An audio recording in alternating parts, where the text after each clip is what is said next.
प्रधानमंत्री नरेंद्र मोदी आज उत्तर प्रदेश के मुख्यमंत्री योगी आदित्यनाथ के गृह क्षेत्र गोरखपुर पहुंचे हुए हैं।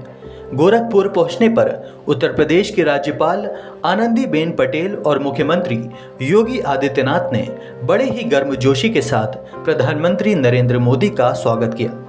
मौका दरअसल गीता प्रेस के शताब्दी समारोह के समापन का है, जिसमें शामिल होने ही प्रधानमंत्री मोदी गोरखपुर की धरती पर पहुंचे हुए हैं। यहां पीएम मोदी ने गीता प्रेस द्वारा प्रकाशित नेपाली भाषा में अनुवादित सचित्र शिव पुराण और शिव महापुराण पुस्तक का अनावरण किया। इस दौरान वह गीता प्रेस परिसर में स्थित लीला चित्र मंदिर भी गए। आपको बताते चले कि गीता प्रेस हिंदू धार्मिक व आध्यात्मिक पुस्तकों के विश्व का सबसे बड़ा प्रकाशन है। इस दौरान पीएम मोदी ने कहा कि गीता प्रेस जैसे प्रकाशन के कार्यक्रम में हिस्सा लेने का मौका मिलना संतों के आशीर्वाद से ही संभव हुआ है। ऐसा मौका आज मुझे मिला है। गीता प्रेस ने अपने 100 वर्षों की यात्रा एक ऐसे समय में पूरी की है जब देश अपनी आजादी के 75 वर्ष मना रहा है। इस तरह के योग केवल संयोग नहीं होते। 1947 के पहले भारत ने निरंतर अपने पुनर्जागरण के लिए अलग अलग क्षेत्रों में प्रयास किए। अलग अलग संस्थाओं ने भारत की आत्मा को जगाने के लिए आकार लिया। इसी का परिणाम था कि 1947 आते आते भारत मन और मानस से गुलामी की बेड़ियों को तोड़ने के लिए पूरी तरह तैयार हो गया। गीता प्रेस की स्थापना भी इसका एक बहुत बड़ा आधार बनी। 100 साल पहले का ऐसा समय जब सदियों की गुलामी ने भारत की चेतना को धूमिल कर दिया था। आप भी जानते हैं कि इससे भी सैकड़ों साल पहले विदेशी आक्रांताओं ने हमारे पुस्तकालयों को जलाया था। अंग्रेजों के दौर में गुरुकुल और गुरु परंपरा लगभग नष्ट कर दिए गए थे। ऐसे में स्वाभाविक था कि ज्ञान और विरासत लुप्त होने की कगार पर थे। हमारे पूज्य ग्रंथ गायब होने लगे थे।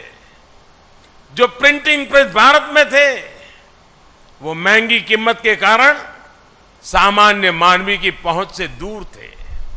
आप कल्पना करिए, गीता और रामायण के बिना हमारा समाज कैसे चला रहा होगा।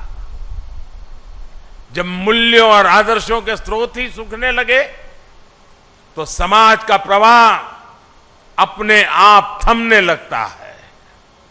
लेकिन साथियों, हमें एक बात और याद रखनी है। हमारे भारत की अनादि यात्रा में ऐसे कितने ही पड़ाव आए हैं जब हम और ज्यादा परिष्कृत होकर के निकले हैं। कितनी ही बार अधर्म और आतंक बलवान हुआ है। कितनी ही बार सत्य पर संकट के बादल मंडराए हैं। लेकिन तब हमें श्रीमद् भागवत गीता से ही सबसे बड़ा विश्वास मिलता है। यदा यदा हि धर्मस्य ग्लानिर्भवति भारत अभ्युत्थानम अधर्मस्य तदात्मानं सृजाम्यहम्। अर्थात जब जब धर्म की सत्ता पर, सत्य की सत्ता पर संकट आता है तब तब ईश्वर उसकी रक्षा के लिए प्रकट होते हैं।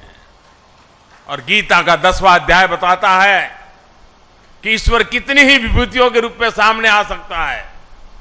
कभी कोई संत आकर समाज को नई दिशा दिखाते हैं तो कभी गीता प्रेस जैसी संस्थाएं मानवीय मूल्यों और आदर्शों को पुनर्जीवित करने के लिए जन्म लेती है।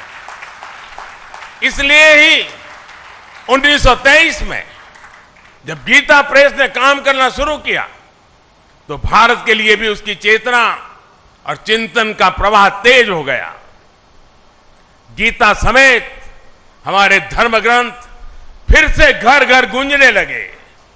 मानस फिर से भारत के मानस से हिलमिल गई। इस ग्रंथों से पारिवारिक परंपराएं, और नई पीढ़ियां जुड़ने लगी, हमारे पवित्र ग्रंथ आने वाली पीढ़ियों की थाती बनने लगे।